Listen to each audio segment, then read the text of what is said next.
कि सीईसी महामना मालवीय मिशन के मेंबर हैं, माननीय प्रोफेसर सोनलता सराफ मैडम, जो कि महामना मालवीय मिशन जी के अध्यक्ष हैं रायपुर यूनिट के, और एवं कोऑर्डिनेटर माननीय डॉक्टर नीरज अग्रवाल जी, महामना मालवीय मिशन रायपुर यूनिट, और सभी छात्रगण को अभिनंदन और प्रणाम करती हूँ। मैं प्रार्थना के लिए मिस प्रीति को आमंत्रित करना चाहूंगी। प्रीति, over Yes, to ma'am. you. Yes, ma'am. Good evening to everyone. Om Purnamadaya Purnamidam Purnat Purnyamudachyate Purnyasya Purnamadaya Purnamevavashishyate. नमस्कार।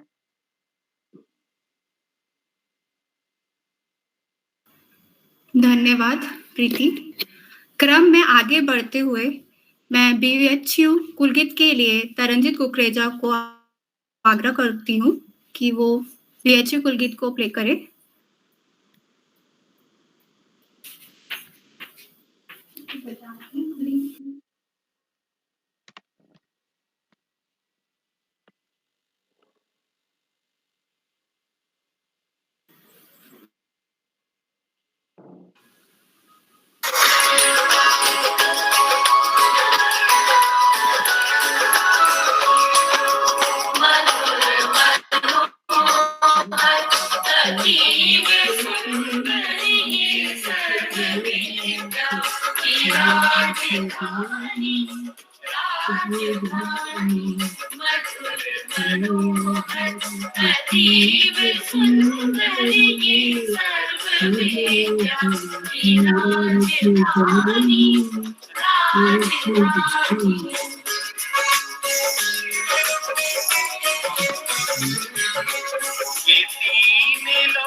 यहाँ की है ये पवित्र पहले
धन्यवाद।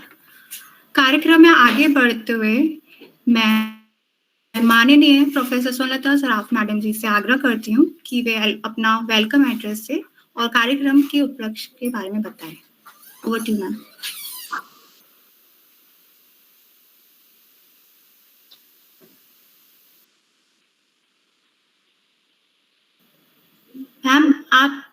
मैम आप म्यूटेड हैं।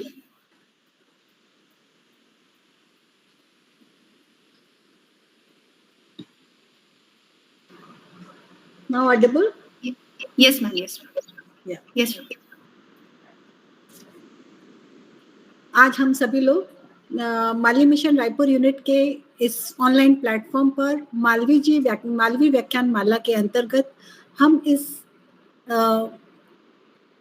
व्याख्यान में आज हमारे बीच उपस्थित हैं श्री कृष्ण गौतम जी, जिनका मैं हार्दिक अभिनंदन करती हूँ कि उन्होंने अपना वैल्यूएबल समय हमें दिया और वो टेक्निकल एजुकेशन से जुड़े हुए हैं और इसमें मालवी जी के भावनाओं से बहुत ही ओतप्रोत हैं।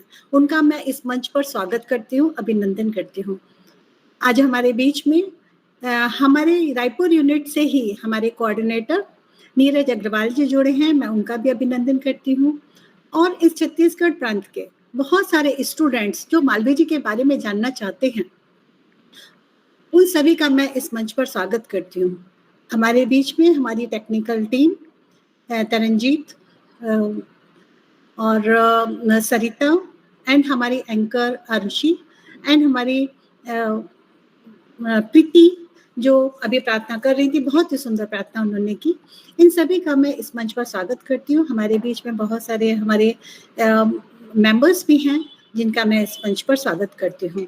आज का जो विषय है, उस विषय में मालवी जी ने जो हमारे टेक्निकल एजुकेशन में जो साथ दिया है, हमें जो आगे लेके गए हैं, हमारी कंट्री को जो योगदान दिया है, उसमें मालवी जी के जो विचार थे, उनके विचार थे कि महामना मालवी समय के बदलते स्वरूप को जानते थे, इसलिए वे इतने गतिशील थे कि जीवन के खेल को जीतने का उनका मुख्य कार्य था कि चरित्र, उद्योग और अखंडता, इन तीन चीजों पर वो विश्वास करते थे।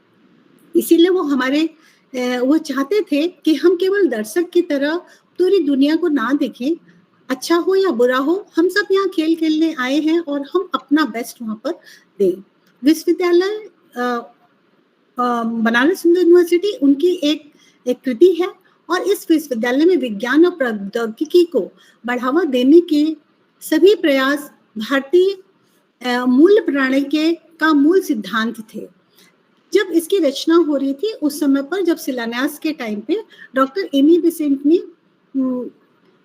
शिलान्यास समारोह के दौरान अपने व्याख्यान में कहा था कि विश्वविद्यालय एक आदर्श ज्ञान के लिए ज्ञान से प्रेम करने वाला होना चाहिए और एकमात्र स्थिर आधार जिस पर विश्वविद्यालय को टिकना चाहिए वह है धर्म हमारा, और जो सनातन परंपरा है उस पर धर्म मीन हम किन चीज सिद्धांतों पर चलते हैं जिससे कि हमारा कैरेक्टर बिल्डिंग हो और हम अखंडता को प्राप्त कर सके। यह उन लोगों का एक बहुत बड़ी जिम्मेदारी डालता है जो इस विश्वविद्यालय में पढ़ाते हैं, यानी कि हमारे टीचर, तो उनके ऊपर बहुत बड़ी जिम्मेदारी हो, तो साथ ही उन्हें एक बड़ा विशेषाधिकार भी देता है कि वो इसको करने के लिए स्वतंत्र हैं और वो स्टूडेंट्स को एक अच्छी शिक्षा दे सकते हैं, उनका चरित्र निर्माण कर सकते हैं। इसी कड़ी में ये हम ऑनलाइन प्लेटफॉर्म पर मालवी जी के विचारों को बच्चों के साथ में रखते हैं। आज का युग औद्योगिक विकास की एक नए युग की शुरुआत है और हमारा बनारस हिंदू विश्वविद्यालय का कर्तव्य है कि वो युवाओं को इनके लिए तैयार करे। इस भावना को ध्यान में रखते हुए उन्होंने भारतीय उस समय जो था मालवी जी का कि भारतीय औद्योगिक आयोग की रिपोर्ट, जिसमें कि मालवी जी के आग्रह के कारण इंजीनियरिंग शिक्षा पर जोरदार चर्चा की गई थी, तब उन्होंने बहुत सारे ऐसे पाठ्यक्रम को चलाने का सोचा और उन्होंने पाठ्यक्रम चलाए। लेकिन एक जो प्रॉब्लम थी कि वहाँ पर उसके लिए बहुत ज़्यादा धन उपलब्ध होना चाहिए, इसके लिए वो बहुत दूरदर्शी थे। उन्होंने बहुत सारे इंजीनियरिंग कॉलेज खोले, इंजीनियरिंग इंस्टीट्यूशंस खोले। तो उसमें सबसे पहले जो खोला था हमारा इलेक्ट्रिकल और मैकेनिकल इंजीनियरिंग, जो 1919 में शुरू हुआ। खनन और धातुकर्म 1923 में शुरू हुआ। औद्योगिक रसायन विज्ञान में शिक्षण से वर्तमान में केमिकल इंजीनियरिंग और सिरेमिक इंजीनियरिंग पाठ्यक्रम 1921 में शुरू हुए। उसी के साथ ही फार्मास्यूटिकल रसायन विज्ञान में एक पाठ्यक्रम 1932 में शुरू हुआ था, जो कि रसायन विज्ञान में शुरू हुआ था, जिसके परिणाम स्वरूप 1939 में भारत में पहली बार फार्मास्यूटिक्स में डिग्री पाठ्यक्रम शुरू हुआ था। तो इन चीजों को सभी को ध्यान में रखते हुए हमारे यहाँ जो बनारस हिंदू यूनिवर्सिटी की स्थापना है, वो वर्ल्ड की नंबर 1 ऐसी यूनिवर्सिटी है जिस यूनिवर्सिटी में किसी भी क्षेत्र में किसी भी टेक्नोलॉजी हो, साइंस हो, कोई भी क्षेत्र का कोई भी विषय हो, वो सब वहाँ पर उपलब्ध हैं। और फार्मेसी, यहाँ पर बहुत सारे फार्मेसी के स्टूडेंट्स हैं, तो उनको ये बताना चाहूंगी कि सबसे पहले जो फार्मेसी का जो डिग्री पाठ्यक्रम शुरू हुआ वो बनारस हिंदू यूनिवर्सिटी से ही शुरू हुआ था। तो इसके लिए हम मालवीय जी के सोच और उनके द्वारा चलाए गए इस टेक्निकल एजुकेशन को जो उन्होंने किया और हम लोगों को पढ़ने का मौका दिया, और जैसे कि हम जानते हैं कि आज के युग में हम भारत का जो नाम हुआ है वो टेक्नोलॉजी में हुआ है। इंफॉर्मेशन टेक्नोलॉजी में हम नंबर 1 में आते हैं, और फार्मेसी ऑफ द वर्ल्ड हम सभी लोग ने कोरोना पीरियड में अपने को करके दिखा दिया है। तो ये 2 क्षेत्रों में हम लोगों का परचम लहराया हुआ है, जो मालवीय जी के ही विचारों से उत्प्रोत है, क्योंकि टेक्निकल एजुकेशन का एक आपके सामने ये प्रमाण है।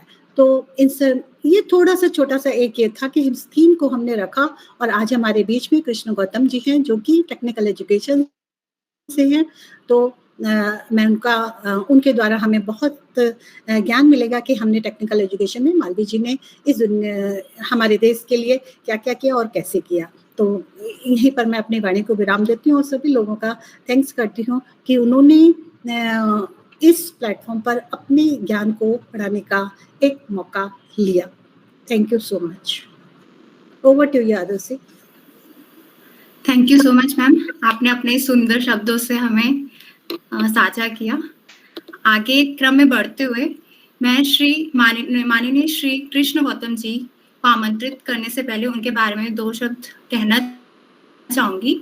श्री कृष्ण गौतम जी काशी हिंदू विश्वविद्यालय के संस्थापक, भारत रत्न पंडित मदन मोहन मालवीय के विचारों, आदर्शों एवं मूल्यों के लिए स्थापित महामानव मालवीय मिशन के राष्ट्रीय कार्यकारिणी के सदस्य रहे हैं।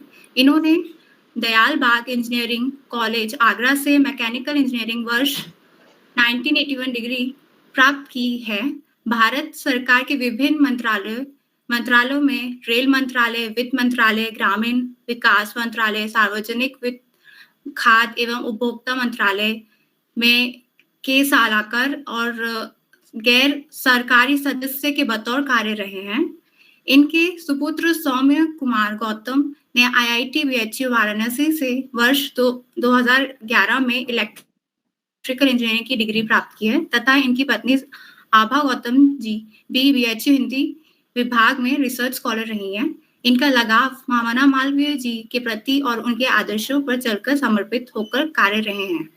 इसी के साथ मैं सर को आमंत्रित करना चाहूंगी। Please sir.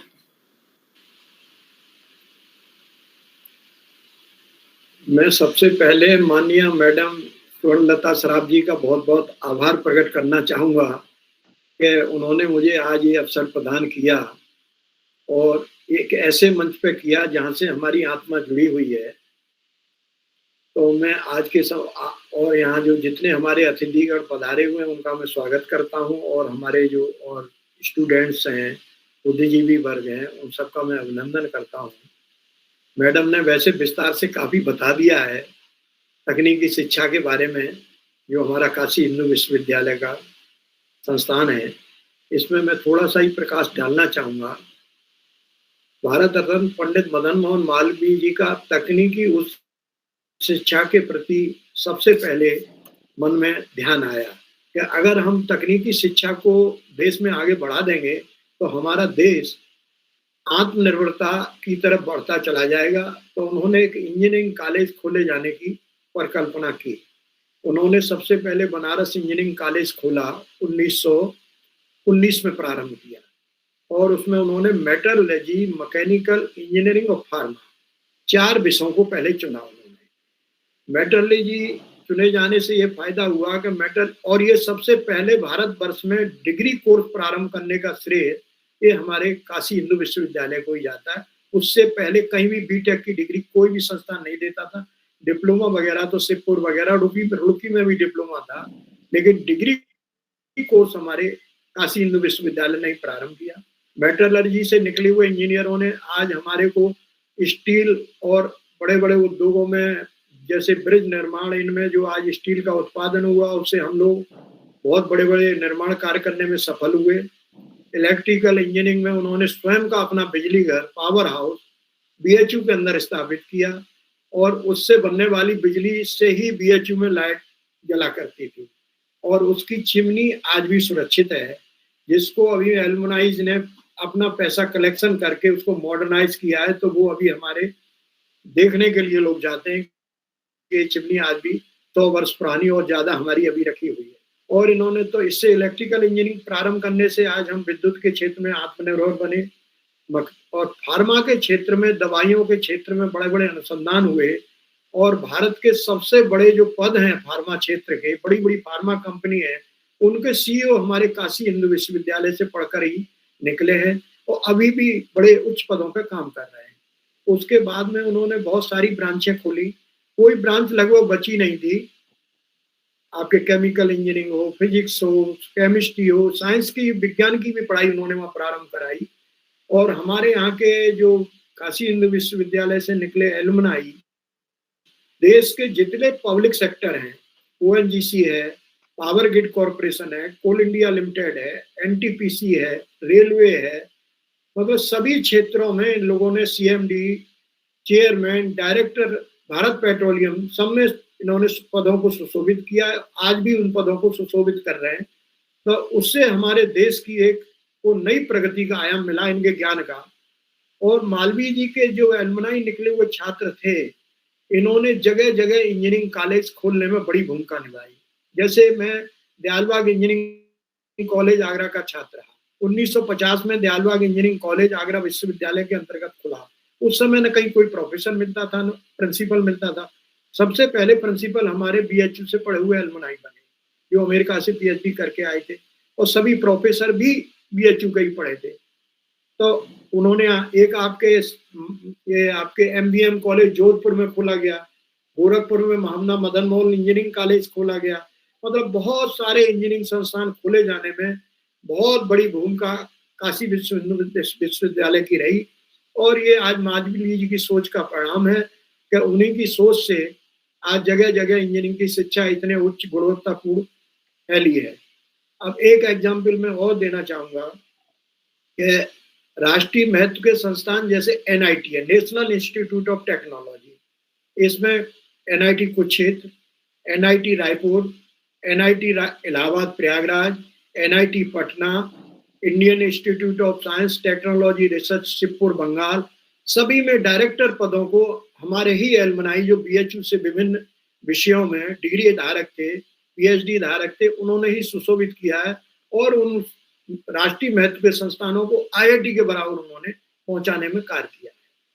तो ये हमारा जो, और सबसे बड़ी गुणवत्ता की शिक्षा ये आई कि हमारा 1968 में जो इंजीनियरिंग कॉलेज था हमारा, इंजीनियरिंग बैंको इंस्टीट्यूट, तो इन और एक हमारा ये आपका टेक्निकल इंस्टीट्यूट, तीनों को मिला के एक इंस्टीट्यूट ऑफ टेक्नोलॉजी 1968 में बना दी गई। तो इस इंस्टीट्यूट ऑफ टेक्नोलॉजी को इन्होंने क्या किया कि आईआईटी के थ्रू एडमिशन लेना शुरू किया। तो जो बच्चे 5 आईआईटी जो देश की पुरानी थी उसमें जो रैंक से एडमिशन लेते थे, वही रैंक वाले एडमिशन हमारे आईआईटी, इसमें आईटी बीएचयू में लेते थे। तो हमको अच्छे गुणवत्ता के स्टूडेंट मिलने लगे, और अच्छे यहाँ से हमको alumni student, pass out degree holder, PhD holder, MTech, ये निकलने लगे। तो उन्होंने दूसरे संस्थानों को और विश्व के अन्य संस्थानों में भी प्रोफेसर, सीईओ आदि पदों को सुशोभित किया। अब उसके बाद में 2012 में गवर्नमेंट ने सोचा कि इसको हम, जब इसकी गुणवत्ता आईआईटी के बराबर है तो इसको क्यों हम आईआईटी का दर्जा दे दें। तो उन्होंने एक पार्लियामेंट में बिल लाके लोकसभा राज्यसभा से पास करा के इसको आईआईटी एक्ट का दर्जा दे दिया। और मालवीय जी की आत्मा भी जुड़ी रहे तो इसका नाम आईआईटी बीएचयू वाराणसी रखा। क्यों वाराणसी से अलग नहीं हो, तो शरीर आत्मा एक ही है हमारी, बीएचयू से कहीं अलग नहीं है।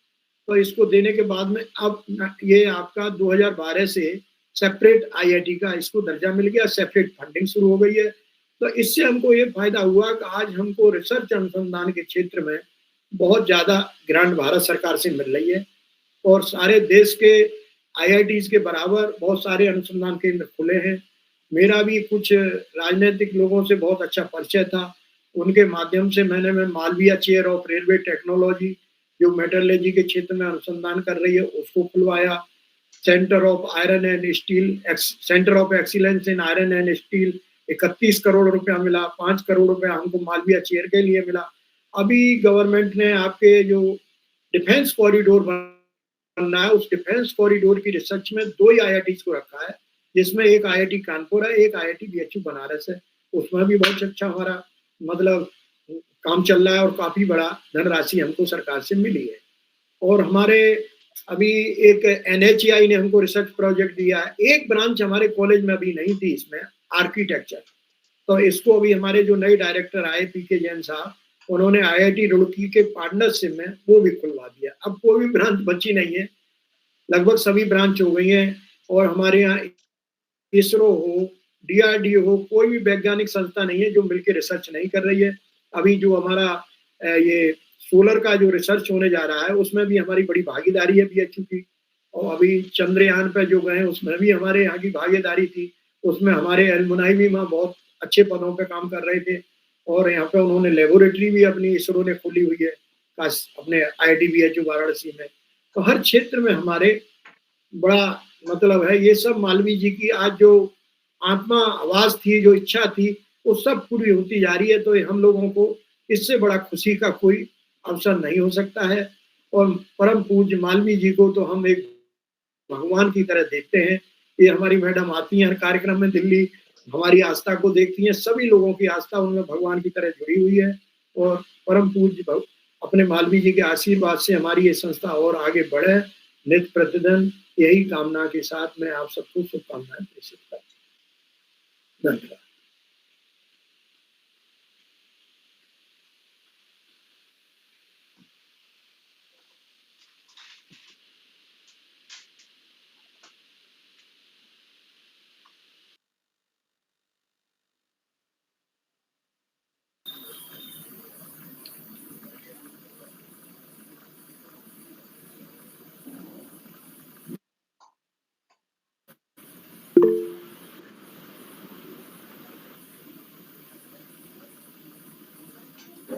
हेलो,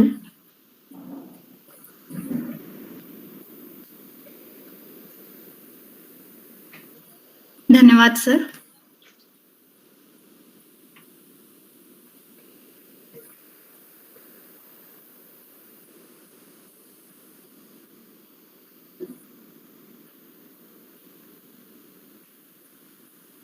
सर, कार्यक्रम में आगे बढ़ते हुए मैं अतिथिगण और सभी छात्रगण से अनुरोध करती हूँ कि अगर किसी को कुछ पूछना हो आपको मालवीय जी के बारे में या तकनीकी क्षेत्र में बारे में, जैसे सर ने अभी बताया हमें डिग्री कोर्सेज, रिसर्च अनुसंधान और उनके बारे में आपको अगर किसी को कुछ पूछना है तो आप पूछ सकते हैं अभी सर से या मैडम से।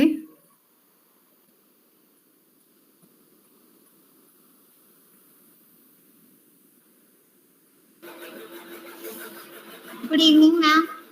Ma'am, I would like to ask one question. Ma'am, ma'am जो तकनीकी शिक्षा है उससे हम कैसे अपने डे टू डे लाइफ में उसको बेनिफिशियल बना सकते हैं और अच्छा ला सकते हैं अपनी वर्क में, स्टडीज से रिलेटेड हम और इम्प्रूव कैसे किया जा सकता है?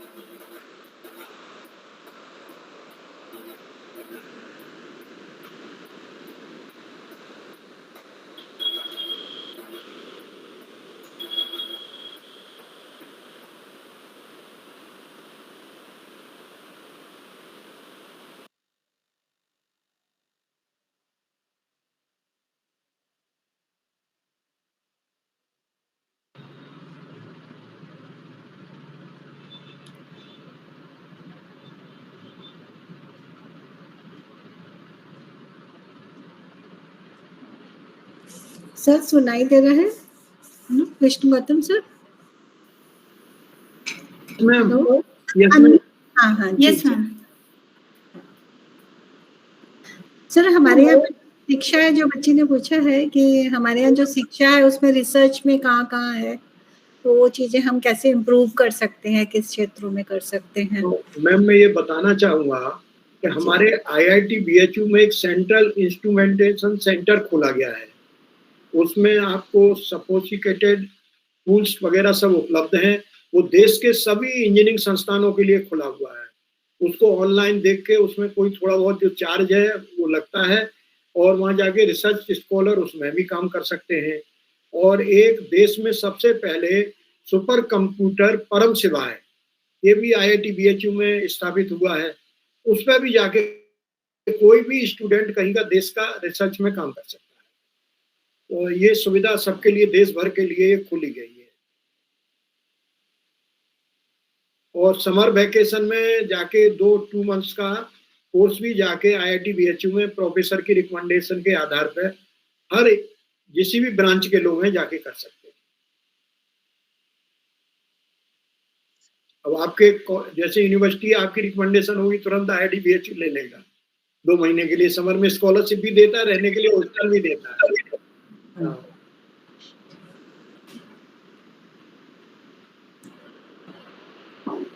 जी सर।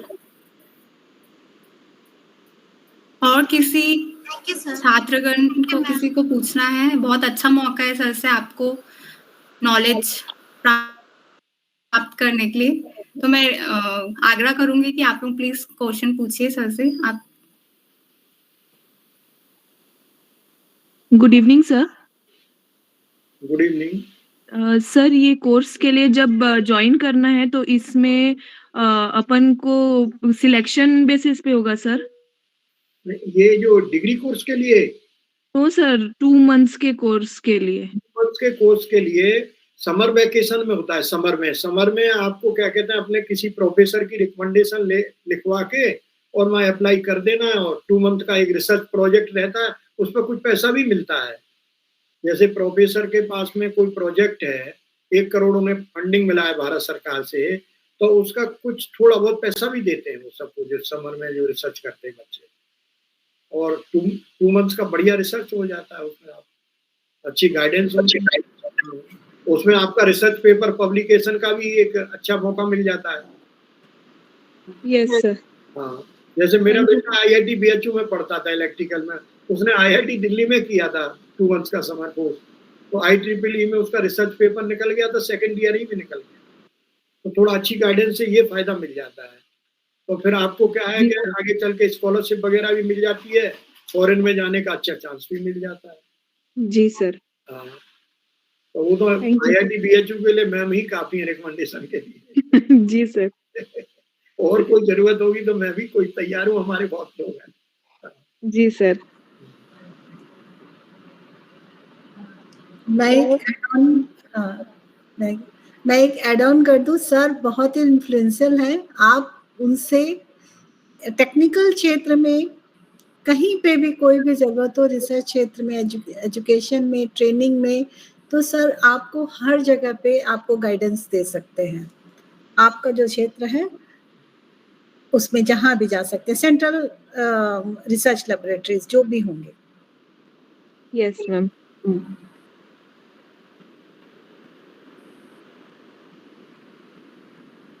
फार्मा में तो अभी BTech डिग्री प्रारंभ हो गई है।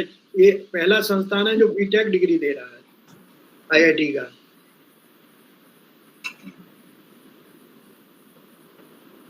जी सर।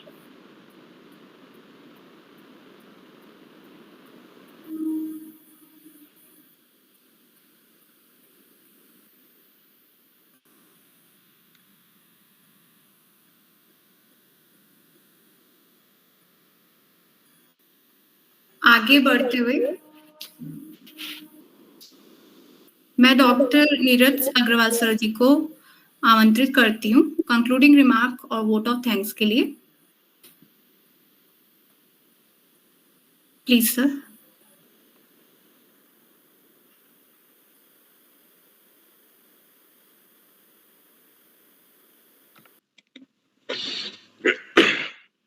सबसे पहले मैं श्री कृष्ण गौतम सर का बहुत बहुत धन्यवाद देता हूँ कि इतने व्यस्त समय में से भी उन्होंने समय निकाला और खासकर तकनीकी क्षेत्र के लोगों का मार्गदर्शन किया और हमें कई सारी नई जानकारी भी दी और पूरी तकनीकी विकास यात्रा BHU की उन्होंने हमसे साझा की। इसके लिए सर को मैं बहुत बहुत धन्यवाद देता हूँ।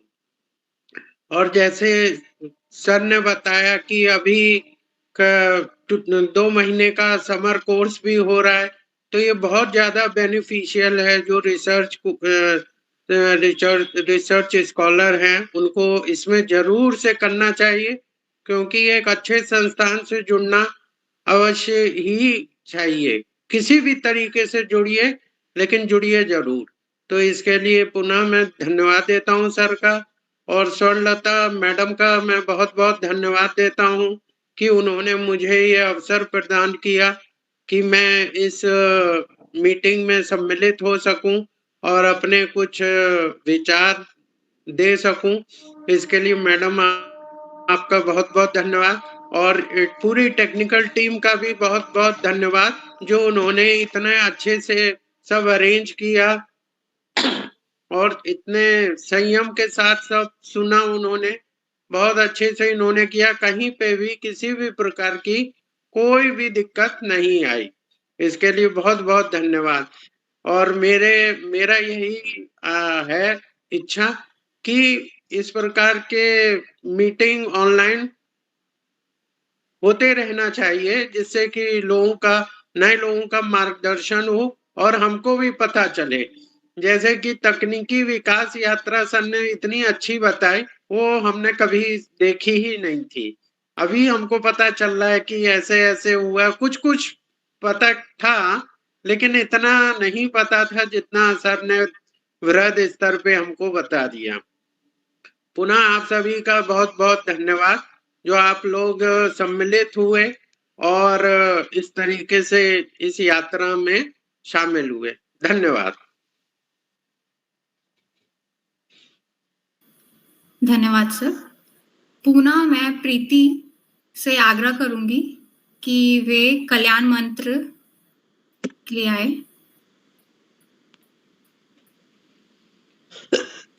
ओम सर्वे भवन्तु सुखिनः, सर्वे सन्तु निरामया, सर्वे भद्राणि पश्यन्तु, मा कश्चित् दुःखभाग् भवेत्। ओम शांति शांति शांतिः। नमस्कार।